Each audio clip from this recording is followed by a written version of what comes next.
ஓம் சாந்தி. 10/2/2026 சாகார முரளி. இன்று சிவபகவான் கூறுகிறார், இனிமையான குழந்தைகளே, இறைவன் உங்களுடைய நண்பனாக இருக்கிறார், ராவணன் எதிரியாக இருக்கிறான். எனவே நீங்கள் இறைவனை நேசிக்கிறீர்கள், மேலும் ராவணனை எரிக்கிறீர்கள். கேள்வி: எந்த குழந்தைகளுக்கு அநேகருடைய ஆசீர்வாதங்கள் தானாகவே கிடைத்து கொண்டே இருக்கும்? பதில்: எந்த குழந்தைகள் நினைவில் இருந்து தானும் தூய்மையாகி மற்றவர்களையும் தனக்கு சமமாக ஆக்குகிறார்களோ அவர்களுக்கு அநேகருடைய ஆசீர்வாதம் கிடைத்து கொண்டே இருக்கும். அவர்கள் மிகவும் உயர்ந்த பதவி அடைவார்கள். தந்தை குழந்தைகளாகிய உங்களுக்கு உயர்ந்தவர்களாக ஆகுவதற்கு, குழந்தைகளே, எந்த ஒரு தேகதாரியையும் நினைவு செய்யாமல் என்னை நினைவு செய்யுங்கள் என்ற ஒரே ஒரு ஸ்ரீமத் கொடுக்கிறார். முரளியின் பாடல்: இறுதியில் அந்த நாள் வந்தது இன்று. ஓம் சாந்தி. ஓம் சாந்தியின் அர்த்தத்தை ஆன்மீக தந்தை ஆன்மீக குழந்தைகளுக்கு புரிய வைத்திருக்கிறார். ஓம் என்றால் நான் ஆத்மா, இது என்னுடைய ஷரீரம் என்று அர்த்தம். ஆத்மாவோ கண்ணுக்கு தென்படுவதில்லை. ஆத்மாவில்தான் நல்லது அல்லது கெட்ட சம்ஸ்காரங்கள் இருக்கிறது. ஆத்மாவில்தான் மனம் புத்தி இருக்கிறது. புத்தி ஷரீரத்தில் இல்லை. முக்கியமானது ஆத்மாதான். ஆத்மாவை யாருமே பார்க்க முடியாது. ஷரீரத்தை ஆத்மா பார்க்கிறது, ஆனால் ஆத்மாவை ஷரீரம் பார்க்க முடியாது. ஆத்மா வெளியேறிவிடும் போது ஷரீரம் ஜடமாகி விடுகிறது. அதேபோல் ஆத்மாவின் தந்தையை ஓ காட் ஃபாதர், அதாவது ஓ இறை தந்தையே என்று சொல்கிறார்கள். அவரும் கூட கண்களுக்கு தென்படுவதில்லை. அவரை புரிந்து கொள்ள முடியும், அறிந்து கொள்ள முடியும். இப்பொழுது தந்தை பழைய உலகத்தை புதியதாக ஆக்க வந்திருக்கிறார். சத்யுகம் புதிய உலகமாக இருந்தது. இப்பொழுது பழைய உலகமாக கலியுகமாக இருக்கிறது. இது இப்பொழுது மாற வேண்டி இருக்கிறது. பழைய உலகமோ முடிய வேண்டும் அல்லவா? பழைய வீடு அழிந்தால்தான் புதிய வீடு உருவாகும் அல்லவா? இது தூய்மையற்ற உலகம், ராவண ராஜ்யம். பாரதத்தின் நம்பர் 1 எதிரி யார்? மேலும் நம்பர் 1 நண்பன் யார்? சதா சுகம் கொடுப்பவர் இறைவன். இறைவனை இறை நண்பன் என்று சொல்கிறார்கள் அல்லவா? எனவே இறைவன் நண்பன் ஆவார், ராவணன் எதிரியாவான். எனவேதான் 10 தலை ராவணனை உருவாக்கி அதை வருடா வருடம் இருக்கிறார்கள். அடுத்தது பாபா: யாரிடம் நிறைய பணம் இருக்கிறதோ, பெரிய பெரிய மாளிகைகள் இருக்கிறதோ, அவர்கள் சொர்க்கத்தில் இருக்கிறார்கள் என்று அப்படி இல்லை. ஒருவரிடம் எத்தனை கோடிகள் இருந்தாலும் சரி, அவை அனைத்துமே மண்ணோடு மண்ணாக போக போகிறது என்று தந்தை புரிய வைக்கிறார். புதிய உலகத்தில் பிறகு புது சுரங்கங்கள் வெளிப்படும். அதன் மூலம் புது உலகத்தில் அரண்மனைகள் ஆகியவை அனைத்தும் உருவாக்கப்படும். இந்த பழைய உலகம் இப்பொழுது முடியப் போகிறது.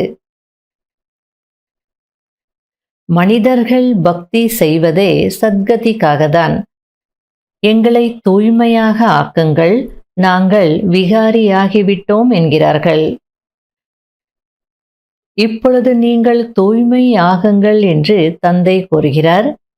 யார் ஸ்ரீமத் படி தூய்மையாக இருக்கிறார்களோ அவர்கள்தான் தந்தையின் வழிப்படி நடந்து உலக ராஜ்யத்தின் ஆஸ்தியை பெறுகிறார்கள். உயர்ந்தவர்களாக ஆக வேண்டும் என்றால் என்னை மட்டும் நினைவு செய்யுங்கள், வேறு எந்த தேகதாரியையும் நினைவு செய்யாதீர்கள் என்று தந்தை கூறுகிறார். இந்த பாரதத்தை இந்த பிரம்மா, சரஸ்வதி மற்றும் பிராமணர்கள் மூலம் சொர்க்கமாக ஆக்குகிறேன். யார் உழைக்கிறார்களோ அவர்களுடைய நினைவு சின்னங்கள்தான் பிறகு உருவாகிறது. ஒன்று ருத்ர மாலை, இன்னொன்று விஷ்ணுவின் மாலை. ருத்ர மாலை ஆத்மாக்களினுடையது, மேலும் விஷ்ணுவின் மாலை மனிதர்களுடையது.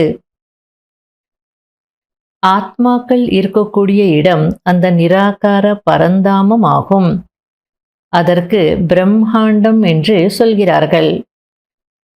ஆத்மாக்களாகிய நீங்கள் அனைவரும் ஸ்வீட் ஹோமில் இருப்பவர்கள். அங்கு ஆத்மாக்களாகிய நீங்கள் தந்தையுடன் இருப்பீர்கள். அது முக்தி தாமம். மனிதர்கள் அனைவரும் முக்தி தாமம் செல்ல வேண்டும் என்று விரும்புகிறார்கள். ஆனால் ஒருவர் கூட திரும்பி செல்ல முடியாது. அனைவரும் பாகத்தை நடிக்க வந்தே ஆக வேண்டும். அதாவது யாரும் முக்தி தாமத்திலேயே இருந்துட முடியாது, பாகத்தை நடிக்க வந்தே ஆகணும். அதே போல ஒரு பிறவி நடிச்சிட்டு முக்திக்கு போயிட்டாங்கன்னு சொல்லுவாங்க, அதுவும் முடியாது. அதுக்கு பாபா சொல்றார், நான் வீட்டில் தானே இருக்கிறேன், போனவங்க யாரும் திரும்பி வரல, அங்கேயே மறுபிறவி எடுத்துக்கிட்டு நடிச்சுக்கிட்டே இருக்காங்க. நான் வரும்போது தான் எல்லாரையும் லிபரேட் பண்ணி நான் வீட்டுக்கு அழைச்சிட்டு போக முடியும் அப்படின்றார். புது உலகத்தின் ஆஸ்தி பெறுவதற்காக தந்தையிடம் படித்து கொண்டிருக்கிறீர்கள். எவ்வளவு சகஜமானதாக இருக்கிறது. இது மனிதனிலிருந்து தேவதையாகுவதற்கான படிப்பு. எந்தெந்த தர்மம் எப்பொழுது வருகிறது, இதையும் நல்ல முறையில் புரிந்து கொள்ள வேண்டும். துவாபரத்திற்கு பிறகுதான் மற்ற தர்மங்கள் வருகிறது. முதலில் சுகத்தை அனுபவிக்கிறார்கள், பிறகு துக்கம். இந்த முழு சக்கரத்தையும் புத்தியில் பதிய வைக்க வேண்டி இருக்கிறது. காட் ஃபாதர் தான் வந்து லிபரேட் செய்கிறார், அதாவது விடுவிக்கிறார். அந்த தந்தை இங்கு பாரதத்தில் வந்து அனைவரையும் தூய்மையாக ஆக்குகிறார். எனவே இது அனைத்தையும் விட மிக பெரிய தீர்த்த ஸ்தலம் ஆகிறது. அனைவரையும் துக்கத்திலிருந்து விடுவித்து சத்கதி அளிக்கிறார். இதுபோல் நாடகம் உருவாக்கப்பட்டிருக்கிறது. தன்னை ஆத்மா என்று உணர்ந்து தந்தையை நினைவு செய்தீர்கள் என்றால் துரு நீங்கிக் கொண்டே போகும். மேலும் நீங்கள் தூய்மையாகி தந்தையிடம் வந்து விடுவீர்கள். எந்த அளவிற்கு நினைவு செய்கிறீர்களோ அந்த அளவிற்கு தூய்மை ஆகுவீர்கள். மற்றவர்களையும் தனக்கு சமமாக ஆக்கினீர்கள் என்றால் அநேகரின் ஆசீர்வாதம் கிடைக்கும், உயர்ந்த பதவி அடைந்து விடுவீர்கள். எனவே ஒரு நொடியில் ஜீவன் முக்தி என்று பாடப்படுகிறது. நல்லது. இனிமையிலும் இனிமையான தேடி கண்டெடுக்கப்பட்ட செல்ல குழந்தைகளுக்கு மாத்பிதா பாப் தாதாவின் அன்பு நினைவுகள் மற்றும் குட் மார்னிங். ஆன்மீக குழந்தைகளுக்கு ஆன்மீக தந்தையின் நமஸ்காரம். கடைபிடிக்க வேண்டிய முக்கியமான சாராம்சம். முதல் பாயிண்ட், ஸ்ரீமத் படி தூய்மையாகி ஒவ்வொரு அடியிலும் தந்தையின் வழிப்படி நடந்து உலக ராஜ்யத்தை பெற வேண்டும். தந்தைக்கு சமமாக துக்கத்தை நீக்கி சுகம் கொடுப்பவர் ஆக வேண்டும். இரண்டாவது பாயிண்ட், மனிதனை தேவதையாக ஆக்கக்கூடிய இந்த படிப்பை சதா படித்து கொண்டே இருக்க வேண்டும். அனைவரையும் தனதமாக ஆக்கும் சேவை செய்து ஆசீர்வாதங்களை பெற வேண்டும். வரதானம்: நன்மை செய்யும் உள்ளுணர்வு மற்றும் சுப சிந்தனையாளரின் உணர்வின் மூலம் உலகத்திற்கு நன்மை செய்வதற்கு நிமித்தமாகக்கூடிய தீவிர முயற்சியாளர் ஆகுங்கள். யார் அனைவரின் மீதும் நன்மையின் உள்ளுணர்வு மற்றும் சுப சிந்தனையாளரின் உணர்வை வைப்பவர்களாக இருப்பார்களோ அவர்கள்தான் தீவிர முயற்சியாளர்கள். மீண்டும் மீண்டும் வீழ்த்துவதற்கு யாராவது முயற்சி செய்தாலும் சரி, மனதை நிலை குலையுமாறு செய்தாலும் சரி, தடை ரூபமாக ஆனாலும் சரி, உங்களுக்கு அவர் மீது சதா அசைக்க முடியாத சுப சிந்தனையின் பாவம் இருக்க வேண்டும். விஷயத்தின் காரணமாக பாவம் மாறிவிடக்கூடாது. ஒவ்வொரு நிலைமையிலும் உள்ளுணர்வு மற்றும் பாவம் யதார்த்தமானதாக இருந்தது என்றால் உங்கள் மீது அதனுடைய தாக்கம் ஏற்படாது. பிறகு எந்த ஒரு வீணான விஷயங்களும் கண்களுக்கு தென்படாது, நேரம் மிச்சமாகிவிடும். இதுதான் விஸ்வ கல்யாணக்காரி நிலை ஆகும். அதாவது உலகத்திற்கு நன்மை செய்யக்கூடிய நிலை ஆகும். ஸ்லோகன்: திருப்தி வாழ்க்கையின் அலங்காரம் ஆகும். எனவே திருப்தி மணியாகி திருப்தியாக இருங்கள் மற்றும் அனைவரையும் திருப்திப்படுத்துங்கள். அவ்யக்த சமிகை: ஒரு வழி, அதாவது ஒற்றுமையின் வாயுமண்டலத்தை உருவாக்குவதற்கு உள்ளடக்கும் சக்தியை தாரணை செய்யுங்கள். வேற்றுமையை உள்ளடக்குங்கள். ஒவ்வொருவருடைய விசேஷ தன்மையை பாருங்கள். குறைகளை முற்றிலும் பார்க்கவே கூடாது. எப்படி சந்திரன் அல்லது சூரியனுக்கு கிரகணம் பிடிக்கும் போது கிரகணத்தை பார்த்தால் உங்களுக்கும் அந்த கிரகணம் பிடித்துவிடும் என்று சொல்கிறார்கள். அதேபோல் ஒருவருடைய குறையும் கூட கிரகணம்தான். அதை ஒருபோதும் பார்க்காதீர்கள்.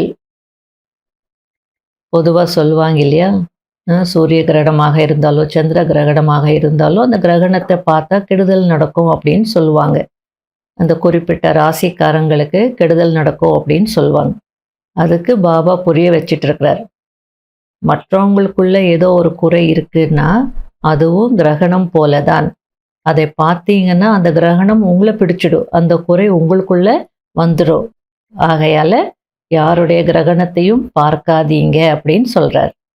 ஓம் சாந்தி.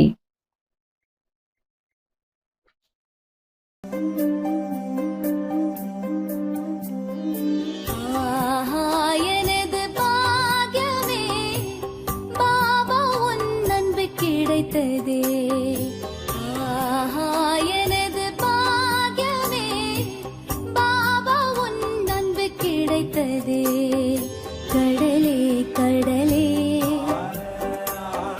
உன்னிடம்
கிடைத்ததே